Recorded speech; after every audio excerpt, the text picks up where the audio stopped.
Mariam Ina Kanouté, praticienne, sinon maîtresse praticienne PNL. C'est quoi la PNL? Toujours, il faut revenir dessus. Toujours, c'est la programmation neurolinguistique qui est une spécialité des coachs qui va vraiment aller chercher nos habitudes, qui vont nous servir ou nous desservir.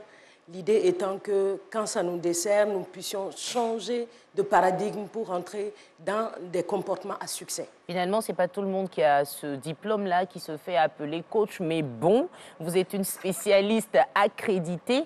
Et pour commencer à parler de cette année à succès, comment définissez-vous donc le succès? Le succès dépendra de qui nous sommes. Il est clair que nous n'avons pas les mêmes niveaux de succès, nous n'avons pas les mêmes besoins. Donc, le succès pour certaines personnes, ça peut être immensément riche, être connu, réussir sa vie personnelle. Et donc, chacun doit définir son succès. Et surtout, quand on a aussi une carrière professionnelle, à quel niveau est-ce que je situe ma satisfaction en termes de carrière? Où est-ce que j'ai envie de me rendre? Qu'est-ce que j'ai envie de réaliser? Ça va définir mon niveau de succès désiré. C'est vrai que finalement, on ne pense pas véritablement à ce qu'on aimerait ou voudrait faire en début d'année. On se dit, bon, l'année, elle a commencé, on se lève le matin, on va au travail, on va qu'à nos différentes occupations. Est-ce à dire que désormais, on devrait avoir un carnet noté justement ce qu'on voudrait atteindre comme objectif? Mais justement, le fait de noter déjà, c'est un exercice très puissant de neurolinguistique. Donc, ça nous permet de fixer un objectif, une vision. Et donc, il faut écrire un objectif que nous voulons atteindre. Normalement, nous avons une vision globale déjà d'avenir. Voilà un peu ce que j'ai envie d'atteindre au cours de ma vie. Mais pour cette année, donc là, on vient de boucler 2021, on aborde 2022. Qu'est-ce que j'ai reçu comme... qu'est-ce que j'ai pu réaliser en 2021? Qu'est-ce qui n'a pas marché? Quelles sont les leçons apprises? Donc, on va dire un petit point, un petit diagnostic. Ensuite, qu'est-ce que j'aimerais pouvoir faire en 2022? Quel est le niveau de succès que j'aimerais? Qu'est-ce que je veux réaliser? Et à la matière, j'aime bien dire, il faut être ambitieux. Il faut poser un objectif très ambitieux. Parce que souvent, les gens se disent, je vais poser un objectif qui soit raisonnable. Soyez déraisonnable. On peut se donner la possibilité d'être déraisonnable.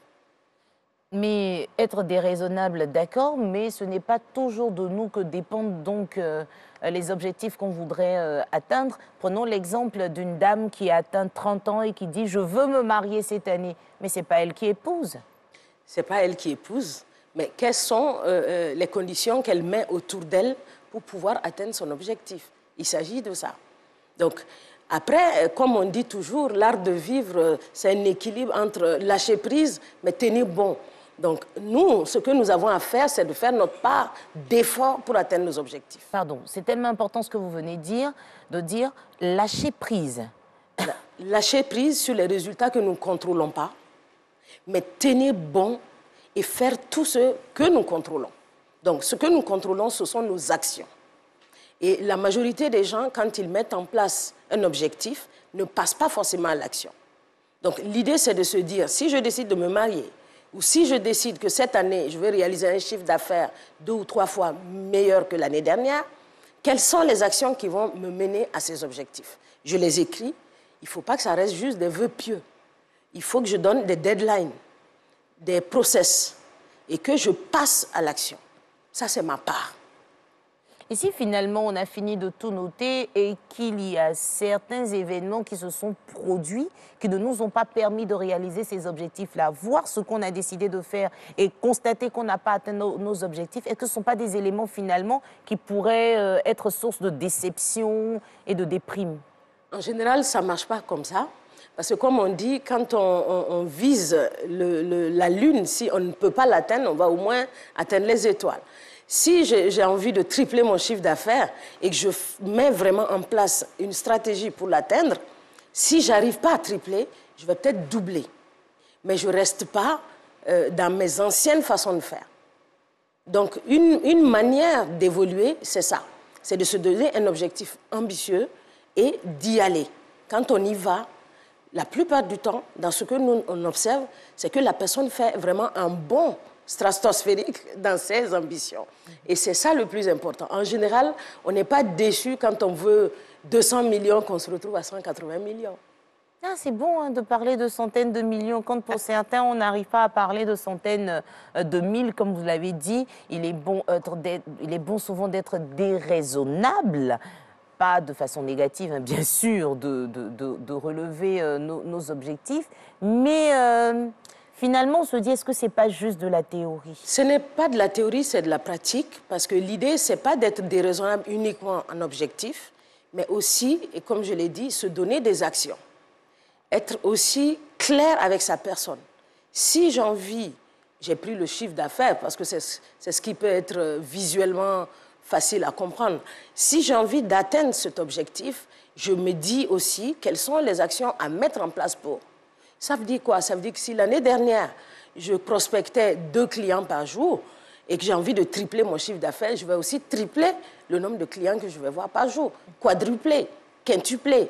Donc, mes actions aussi doivent être à la lumière de ce que j'ai envie d'atteindre. Mes actions doivent être guidées par mon ambition. Et c'est ce qui va me permettre d'avoir un excellent résultat. Parce que j'ai une vision, j'ai un focus, et ça me donne la motivation pour passer à l'action. Donc, là où j'étais peut-être là, et je me laisse voguer sur la vague, comme on dit, là, je deviens proactif. Et c'est ça qui fait que les résultats sont décuplés. Après, comment on fait pour tenir dans le temps? On peut avoir une entreprise, on a des objectifs et malheureusement, on part d'échec en échec. À quel moment faut-il donc arrêter d'espérer? À quel moment faut-il arrêter de se battre ou on se bat indéfiniment? Parce que ça arrive. Hein? Des échecs, ça peut arriver. Mais une personne qui planifie un succès et qui aussi, parce que vous vous rappelez, au tout début, je dis, il faut quand même faire de manière sincère un diagnostic. Si je fais des process qui ne marchent pas, je dois aussi avoir le courage de me remettre en question. Et si je dois apprendre, je dois croître en termes de compétences, en termes de savoir-faire, il faut avoir le courage de se le dire. C'est pour ça, en début d'année, il est important de faire le point. Et donc, je me rends compte, par exemple, qu'il y a des domaines dans lesquels je dois apprendre, si je dois me faire former, si je dois aller voir des personnes qui peuvent me guider dans ce sens, qui sont des mentors, il ne faut pas hésiter à le faire. Parce que quand on veut un vrai succès, ça demande aussi des efforts. On n'a pas dit que c'est facile, on a dit que c'est possible. Facile? Non, pas forcément. Possible, à coup sûr, quand on se donne les moyens, finalement, Madame Kanouté, ce n'est pas difficile de faire de cette année une année de succès. Ce n'est pas difficile quand on se donne les moyens et surtout quand on agit. Donc voilà pourquoi je dis, on ne fait pas que des vœux pieux, on met des deadlines, on met des dates, on écrit des actions que nous prévoyons et on s'en tient à nos résolutions. Ça, c'est important. Et on peut aussi prendre un partenaire de succès. C'est-à-dire? C'est-à-dire, nous sommes amis. Je dis, par exemple, tu sais, j'ai décidé que cette année, je vais tous les mois me payer un restaurant pour revenir à votre exemple de la dame qui veut se marier, oui. Pour aller rencontrer des personnes. Et tous les mois, mon amie, elle sera chargée de me dire, est-ce que tu as tenu ta promesse? Est-ce que tu es parti? Qu'est-ce qui s'est passé? Donc, une personne qui soit là pour me motiver et pour m'aider à passer à l'action, à ne pas rater mes objectifs. Ah ça, par ces temps qui courent, c'est un peu compliqué. Après, finalement, on nous demande de ne pas faire confiance à tout le monde. L'homme est un loup pour l'homme. C'est pas tout le monde qui souhaiterait notre bonheur ou bien qu'on soit heureux, même pas plus que ces personnes. Voilà comment pourquoi donc il y a les choisir coachs. ces personnes Nous avons des coachs. Sinon, on va voir un coach, un vrai coach. Oui, mais reconnaissons qu'avant, nos parents n'avaient pas besoin de coach. Alors, comment ils faisaient donc pour avoir le succès? Et finalement, aujourd'hui, pourquoi on n'y arrive pas sans coaching? On n'a pas dit qu'on n'y arrive pas sans coaching. Il y a toujours un pourcentage de personnes qui peuvent réussir sans coaching. C'est clair. C'est de moins en moins élevé, le pourcentage. Hein? Oh, depuis la nuit des temps, on a 10% des personnes qui ont tendance à atteindre le succès qu'ils veulent. Hein. Donc, ça a toujours été comme ça. Même nos parents, ils n'avaient pas tous le succès. Aujourd'hui, les gens se battent pour le succès. Ce n'est pas forcément... L'idée des coachs, ce n'est pas forcément parce que les gens veulent plus se faire aider qu'avant. L'idée des coachs, et ça, on ne le dit pas souvent, c'est que beaucoup de personnes ont dépassé le niveau où le besoin, c'était manger, dormir et tout.